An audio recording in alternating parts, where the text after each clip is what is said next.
আসসালামু আলাইকুম রহমতুল্লাহি বারাকাতুহু। কেমন আছেন? আশা করি ভালো আছেন। আলহামদুলিল্লাহ। আমি একটা কথা জিজ্ঞেস করব, তা হচ্ছে যারা ফজর নামাজ পড়ছেন ইনশাল্লাহ তারা একবার সাড়া দিবেন।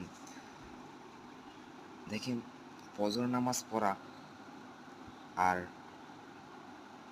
জান্নাতের একটি বাগান দেখার সময় সমান। কেন?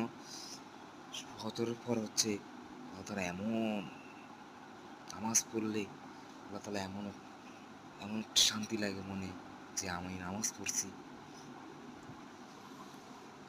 ইনশাআল্লাহ দেখবেন ফজরের পরে যে ওঠেন, একটু হাঁটলে, কোরআন তেলাওয়াত করলে, আল্লাহু আকবার, সারাদিনের যত কাজ করবেন, যত কাজ সব সুখ শান্তিতে ভরে যাবে। সুবহানাল্লাহ। ৫ ওয়াক্ত নামাজ, ৫ ওয়াক্ত যে নামাজ পড়ে তার কথা ভাবেন, আর যে নামাজ পড়েন তার কথা ভাবেন। একবার ঘুম যাওয়ার সময় চিন্তা করবেন যে আমি আজকে কয় রাকাত নামাজ পড়ছি, কয় ওয়াক্ত নামাজ পড়ছি, সুন্নত কয় রাকাত নামাজ পড়ছি, নফল কয় ওয়াক্ত নামাজ পড়ছি। ভাই, একবার চিন্তা করো, দেখবে দুনিয়া কিছু না। আশা করি সবাই ভালো থাকবেন ইনশাআল্লাহ।